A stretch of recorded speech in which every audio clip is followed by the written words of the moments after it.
Okay, thank you for coming. Parshas Vayishlach opens with Yaakov Avinu making a statement, a famous statement. Where Rashi brings it down in Lavan Garti, Taryag mitzvos shamarti. I was able to be Mekayim all 613 mitzvahs despite living in Lavan's house. And this could be understood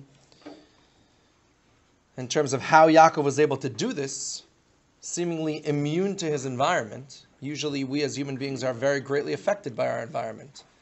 One classic example to show you that I'm sure applies to all of you, if not at least most of you. How much do you learn in yeshiva? Hopefully the answer to that is a lot. With that starting point, how much do you learn at home during Bein Hazmanim, during an off Shabbos? For many people, the answer is a lot less than in yeshiva, and that's simply because your environment is different. When you're in an environment where everyone else is learning, where the structure and the schedule is all about learning, etc., it has an effect on you. When you're in a different environment, you're home and it's relaxing, and it's supposed to be that way. It's not a bad thing, but it just shows you how our environment affects the way that we act and the decisions that we make. Yaakov, despite his environment in Lavan's house, was able to be shomer the Taryag mitzvos. So we could understand that perhaps this is at least in part due to the fact that if something is so central to a person that it's what he's all about, then really environment does not affect him. It's not just his work. Many people work 9 to 5 or later hours. But as soon as they leave the office, they're done with work. It's not a part of who they are. To an extent, learning is a part of who we are. And even Bein Hazmanim, and even during the summers, we try to make sure learning still continues throughout our schedule. Just might not be as much. But for Yaakov, it was so much a part of who he was. It was so integral to his self-identity that no matter where he was, being Shomer Torah mitzvahs, having a close relationship with Hashem, was such a central part of who he was, it didn't matter where he was. As an example, many times you find in the arts, music and artistry, many people who work in these areas, it's just more common. It just happens to be. We can discuss psychologically why. But it's more common in these areas of work that people are doing them and identifying with their work. Because it's more of a self-expression of their own unique creation, of their own being creative. And thus they identify with it more, and it's more their own passion and more their own personal work. It's more personal, and they identify with it. And thus, if you have a person who's a guitarist, it doesn't matter where you put him, what environment you put him in. If he's got his guitar in hand, he'll play. Okay, yeah, when he's in music school, he'll for sure play a lot. But even if you take him out of music school, if that's his passion, that's what he does, that's how he identifies, he'll play anywhere, all by himself on a mountaintop, or even on a park bench waiting for the city bus, with tons of people walking around with him having nothing to do with music at the time. That's who he is. An artist can find artistry and scenes to draw and paint anywhere, literally. Just like we said before, it could be a bustling city scene, it could be a beautiful rural scenic area. It doesn't matter where they are. They don't need to be in art school to be motivated to draw and to paint. And so Yaakov, it was so central to who he was, it didn't matter where he was. Even with Lavan, Garti, Taryag Mitzvah Shamarti, he still held true to his principles, to who he was, and that was being a Shomer Torah mitzvahs. Now how do we help ourselves recognize the centrality of Torah and mitzvahs to who we are as people? Not just, yes, it's so important, yes, we'll be rewarded, yes, it establishes our relationship with Hashem, but making it a part of who we are. Well, let's start in the opposite direction. Why would it not be a part of who we are? It's the instructions and the laws and the commandments, the wisdom and the das of the creator of the world, of the creator of us. Shouldn't it obviously be a part of who we are? Why would it not be a part of who we are? And the answer to that is simple. Because we're not neshamos, purely spiritual floating around. We have a guf. We have the most advanced exoskeleton on the market today, so far. They might try to outdo it. But so far, the biological makeup of our bodies are the most advanced scientific suits available. And in fact, we believe and know to be true from our sources, from Chazal and the Torah, that it is just that, a suit that we are wearing. We, meaning our neshama. That's who we are. If we didn't have that suit and we weren't connected to it in such a close connection way, then we would only identify with our neshama, and it would be obvious to serve Hashem, to learn Torah, to do mitzvahs. But we have our guf. It's part of who we are, and Hashem made it that way purposely. And so we have a connection to Olam Hazeh through our guf, through that suit that is so linked to who we are, to our neshama. And so oftentimes we get clouded judgment. We see what is important and what is real based on what we can detect with our five senses. But of course, our five senses are only five senses from the bodily suit that we have, that physical part of our existence. The five senses have nothing to do with the spiritual part of who we really are. But we identify with it so much, and the more we identify with our bodies and with physicality and with having stuff and with buying things and with all the physicality of this world, both physical and emotional, the harder it becomes for us to identify with pure ruchnius, with spirituality. It doesn't mean we can't identify with both on some level, but to the extent that we identify with physicality as a part of who we are, not just a tool to use to serve spirituality, it takes away from us identifying with the real selves that we are, our spiritual selves. So let's think about this world. How short it is, how futile it is, how filled with disappointment it is. Let's think about it for a minute. And it starts as what we might think of a more somber topic, a more sad topic, you might say. In fact, it was this parsha last year for the 11th grade that I spoke to last year's 11th grade on the topic of death, because we unfortunately lost a very chashuv talmid in TA in 8th grade in a terrible accident. And it was a topic that was really important to speak about. And unfortunately, such losses happen. They happen. We all know people. We all, chas v'shalom, either have experienced it ourselves somewhat indirectly, or at some level, or we know people who have experienced a loss, a tragic loss of a person that was close to them, sometimes even at a younger age than we would expect normally, than would be average, let's call it. And it can be shocking and it can be difficult, and it's important for us as people and as Yidden to have the proper hashkafic perspective on what is death. So the biggest mistake that a person can make is that death is an end. The end of life. Because it's not the end, it's a beginning. It's the beginning of a new phase of life. And I'm going to copy them because I can't say it better than them. The famous Journey song of the twins in the womb. Or if you don't know the song, I suggest you listen to it, but I'll give you a brief synopsis. Essentially, you have these two babies in a womb, in a mother's stomach, and they're communicating with each other. And their world is dark, their world is small, their world is tight, a little squishy. That's the world. That's the world. And one day it seems like there's an earthquake going on in the world. It seems like the world is being destroyed. And one twin watches his other twin just become gone from the world. And he's mourning, saddened, troubled. Where did my dear brother go?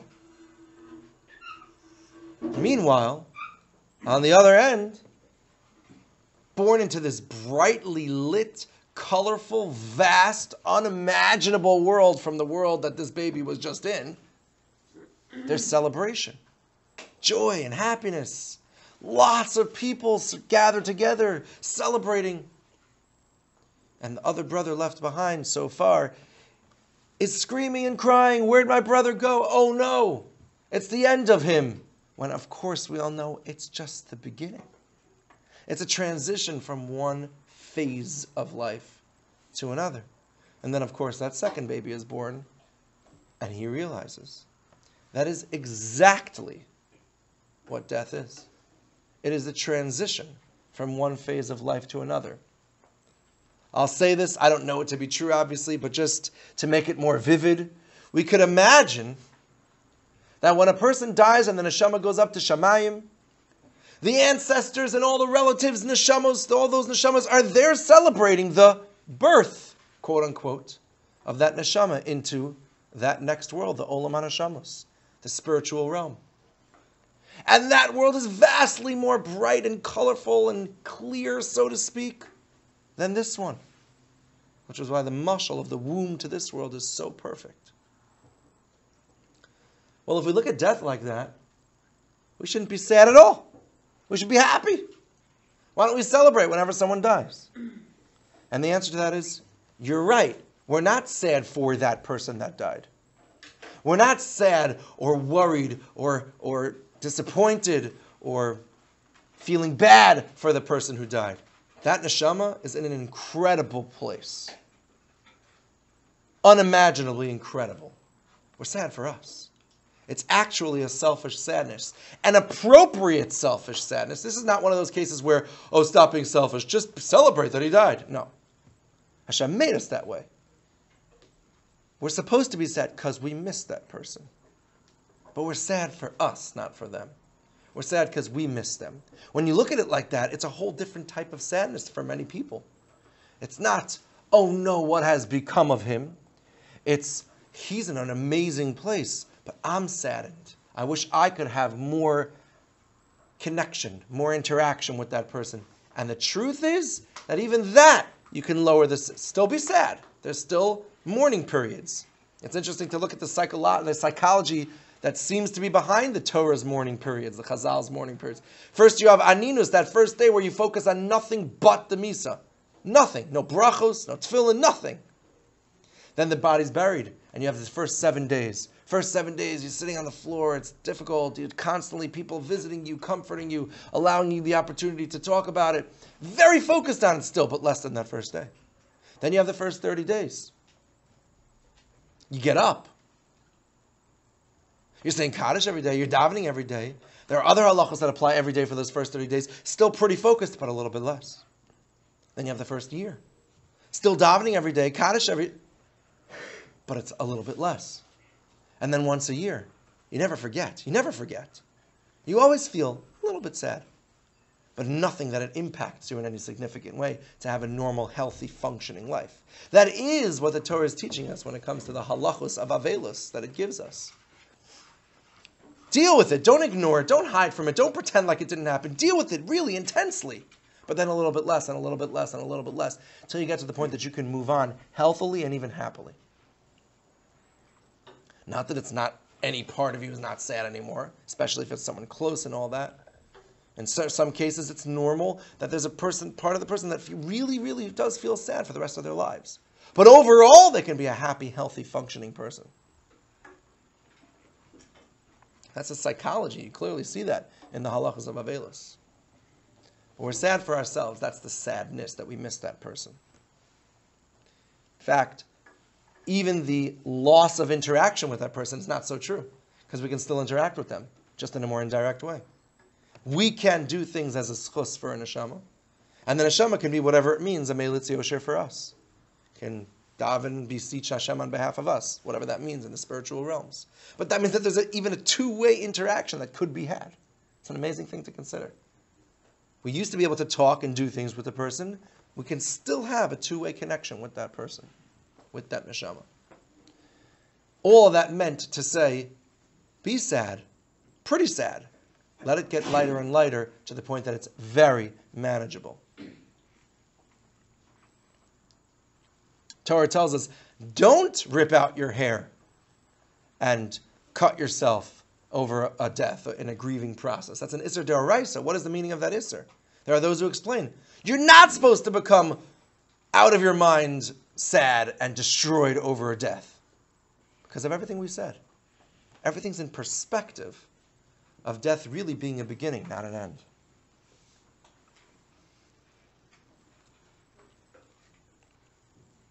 Of course, this whole concept helps us understand the difficult question that Moshe Rabbeinu himself was bothered by. Tzadik v'ralo, rasha v'tovlo. How do we understand that? Fine, bad things, so to speak, happen to good people, and good things happen to bad people. How do we make sense of that? And obviously we can't fully answer the question. It seems like it was unanswerable even to Moshe Rabbeinu. So we can't fully explain it, but we can certainly say some ideas on the topic. related to what we were just talking about. In this world, by the way, we can't always see what's good and what's bad. Rabbi Freund likes to tell the story over of Christopher Columbus setting sail in 1492 to go on and discover new lands. Guess why he was delayed? Certain history sources tell us because the Jews were being expelled from Spain at the time and the ports were clogged. Imagine a Jew in those times. He's being kicked out of his home, his family, his land that he invested so much into for nothing, for being Jewish. He has to go start all over again. It's so frightening, terrible. And the Jew looks up at Shemayim and he says, God, is this fair? Here I am being kicked out. What an evil empire this country is. And now they're setting sail to go discover new worlds and expand their empire? What kind of business is this? Is this fair? And little does he know that the land that he's about to go to for the next part of Gullus is Europe.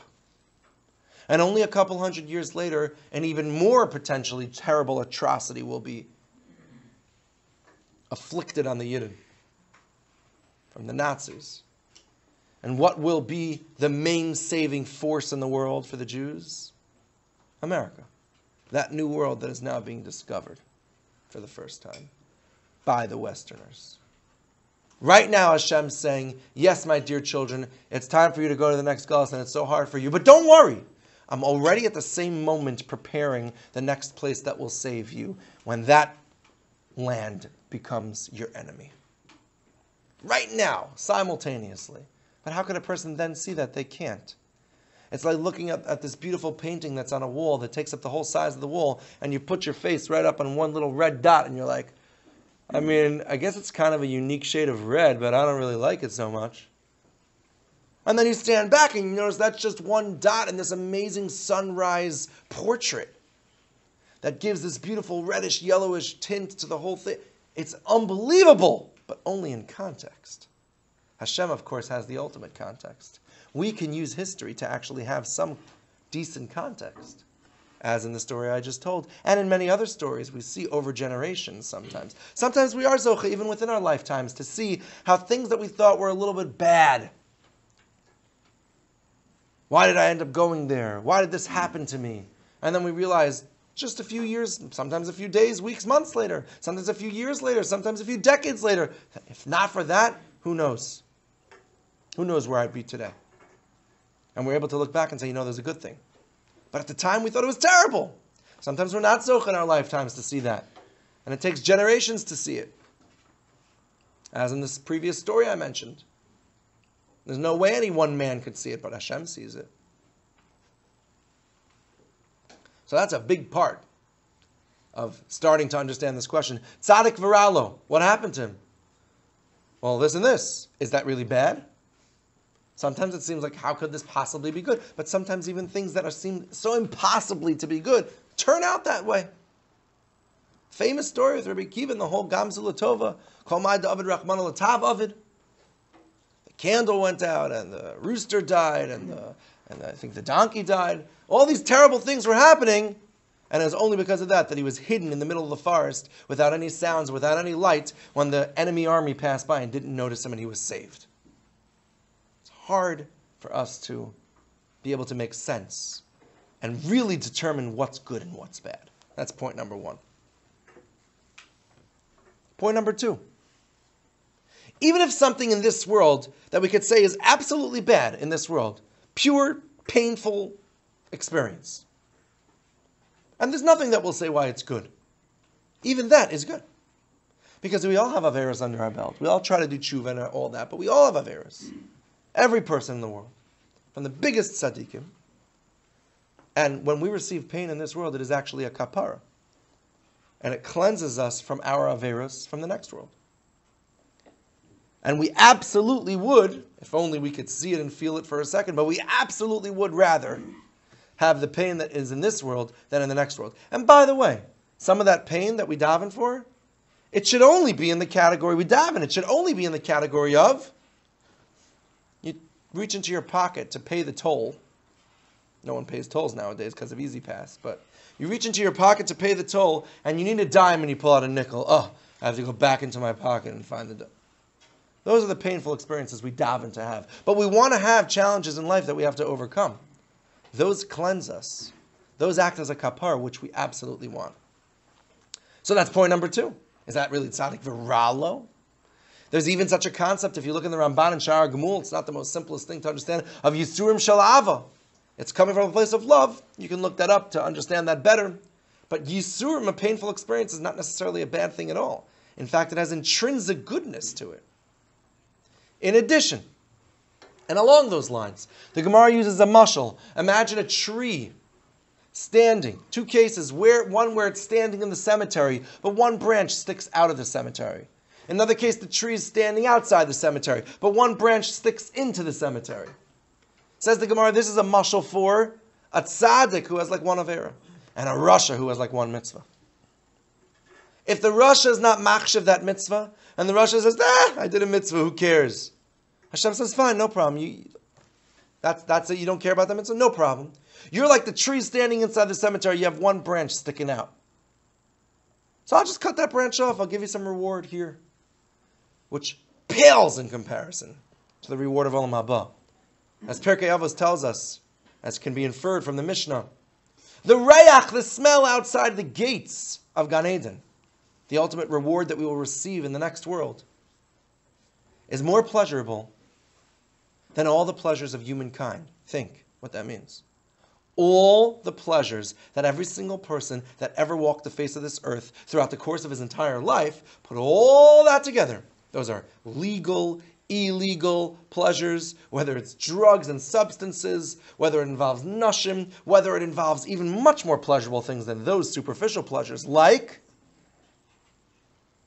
the first time the doctor hands into you all be fathers one day, and he puts that baby into your hands, and you look down into the eyes of that baby, that first time. Oh, it's special every time, but imagine the first time, and you're now a father for the first time. Can you imagine how pleasurable, not just, it feels good, deeply pleasurable, deeply fulfilling it is. But take all the superficial pleasures, take all the deep pleasures that every person ever experienced in the history of mankind, put them together into one unbelievably intense moment of pleasure. And that unimaginable experience of pleasure is not as much as the smell outside the gates of Gan Eden. So can we understand what it is? Do we know what it is? Is it you're going to be learning in Shir all day with the most amazing Rabbi Moshe Rabbeinu, and there's going to be no bathroom breaks and no breakfast and no lunch and no supper. It's going to be amazing learning nonstop 24/7. Some Bachram, when they hear that, they say, so how do I go to the other place? Whatever the way that they describe it is, that doesn't matter. We can't understand. It's not going to be like this. It's not going to be learning in a blot room. It's purely spiritual. There's no body. There's no physicality. So whatever it is, it's going to be pleasurable. I guarantee you that. Let's not get bogged down by the details of it's going to be learning Torah. It's not going to be learning Torah like it is now for you with your Rebbe and Shir. Maybe one or two of you. But generally speaking, from what I'm hearing and from what I remember, it's not going to be that. Even if that is pleasurable, it's not going to be that. It's going to be the most pleasurable experience that is unimaginable to us. It is, we want to be able to have all that pleasure in the next world, not in this world. We don't want to erase, and it won't be. Schar mitzvah b'hai al maleka, as long as you consider it as a chashuv thing. As long as you say, wow, the next world is unbelievable, unimaginable, there will be no subtraction from that schar, no matter what pleasures you get in this world. But if a person is chas v'shalom a rasha, we mean a real rasha, he has like one mitzvah on his account, right? Nobody that we know, probably no Jewish person is like this. But in extreme case, Russia, and he makes fun of the mitzvahs. So then Hashem will cut off that branch that's sticking out of the cemetery, so he can be completely in the cemetery. Forget about him. He'll have no schar in the next world. Give him a little reward in this world. A little reward in this world might mean mansions and fancy cars and who knows what. And then you have the tzaddik, Viralo. You have the tzaddik, who has an objectively painful experience in this world because, there was one branch sticking into the cemetery. The whole tree was out. And Hashem cuts that off, gives him some pain, and then he can just go straight to Gan Eden, to Olam Haba. And so we have another reason that we cannot look at a tzaddik v'ralo and say, what's going on over here? Is that Ra? First of all, do we know what's bad and good necessarily? Do we have the whole picture? Usually we don't. Second of all, is even absolute pain something that's necessarily bad for a person in the long term, in the large scheme of things? When we consider death and the beginning and that transition to the next life, way longer, by the way. Mesilas Yesharim actually says, one of the proofs that it can't be that God created this world just for the sake of this world. One of the proofs is that, look at this world. It's so short, and it's so filled with disappointments. How can it be? It just doesn't make sense. There has to be something after it. Like one of the just sensible arguments towards that there's an Olam Haba. Finally, the Ramban seems to say at the end of Iyov that perhaps the answer to this question is Gilgulim. We're not going to get into it. It's a Kabbalistic idea, reincarnation. The idea being, based on what we said before, that the body is simply a suit. And so sure, one neshama could have multiple suits. You have multiple suits in your closet, right? I mean, I do. You guys have multiple, well, for Shabbos you do, right? So you have multiple suits in your closet. You can put on one suit one day and one suit the next day. So your neshama could put on one suit for 100 years and one suit for 90 years, etc., etc. It's not a crazy idea. We can't understand because we can't understand what the neshama is. We can't understand the realm of spirituality and how the body is only a suit. We don't understand these concepts. But with those concepts, we can understand that such things could work. And so once we understand Gilgulim, yeah, maybe there needs to be some punishment in this world for a previous lifetime that the neshama committed certain averos in the past. Maybe there needs to be a reward for something that the neshama did in previous lifetimes. Even though currently the neshama might be acting in a way with its current body and its current manifestation in an evil way. So you put all that together and it creates a tremendous amount of evidence and logic and pieces of information, concepts that make it difficult for us to really be bothered and sit down and be bothered with the question of how could it be? Tzadik v'ralo, Rasha v'tovlo. And it all revolves around making the next world more and more and more real to you, despite, and this is a big despite, it not being tangible to your five senses. We have a very hard time considering things existing that are not tangible to our five senses. But it's real and it exists. Of course, we have many things in science that for many, many thousands of years were not tangible to our five senses, but existed. How about bacteria? Did they not exist because we couldn't see them for thousands of years? We finally developed a tool to see them. Okay, fine, to measure them. And many other such things that even in theoretical sciences nowadays we can conceive of in our minds, but cannot actually taste, touch, smell, hear, or see. But we can understand that they exist.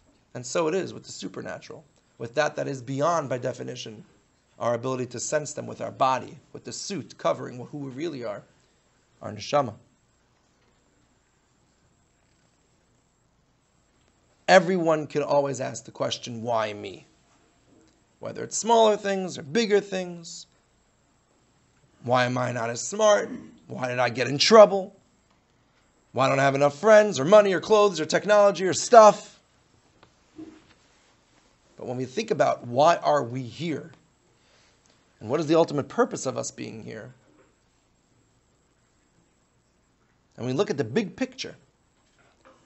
That next part of our lives, that transitionary stage of death, bringing us to the next beginning of life, to that birth, so to speak. And we see that big picture, we can recognize that death is not so scary. Again, still not something to be joyous about or anything like that. We're still human beings and we're meant to embrace our emotions. As the Tzlach says, we make a dayan ha'emes in this world on bad things that happen, including death. We're sad about those things. We make a dayan ha'emes, not a tova meitiv. Ask the Tzlach, why? In the next world, it will be revealed to us how all the bad things were really for the good. We should make Atov Ametiv on them now, because we know we'll eventually get the explanation. And the Tzlach says, because Hashem wants us to be human beings. He made us have the emotion of sadness. He made us feel sad naturally when difficult things happen, because we don't understand currently why it's good. And we can't feel that it's good, and we miss the person. And so we're supposed to feel sad. Again, with healthy progression, like I said before. Always maintaining health and being in control for the most part. But we feel those emotions. We acknowledge them and we embrace them. That's okay. But ultimately, it never gets to a level that's out of control, because we know, and we see the big picture, the Ribono Shel Olam has so much more in store for us than this short life and world. This limited life and world. And Mirz Hashem, if we have this idea in mind, and we recognize that this is something that when we think about it, consider it, it's something we usually don't think about. Just thinking about it, considering it, can help us feel more connected to the Torah and mitzvahs that we do. It's not just, I'm listening to my parents and to my rebbeim, I'm fitting in with my friends in my yeshiva, but I'm connecting with something eternal. I'm connecting with a second part of my life that I'm going to live, Mirz Hashem, after 120, that is so much more grand beyond my imagination. And therefore becomes so much more a central part of who I am, not just what I do. And then no matter where I am, you can't take that away from me. I identify with it. Wherever I am, wherever I could be Garti, I will be Shamarti, the Taryag Mitzvahs. And that's what it's all about. And Mirz Hashem will be able to take this message to heart, think about it from time to time, and we'll only have Besuras Tovos and never have to even remind ourselves of these things, besides for identifying with it. We'll give the Ribono Shel Olam so much nachas that he'll finally clarify everything to us in this world. And this world will come to be, with Mashiach Tzidkenu, the world of shleimus and clarity, the world of Adam Rishon Kodem Achet and perfection. Mirz Hashem b'mheira v'yameinu amen. Have a great Shabbos.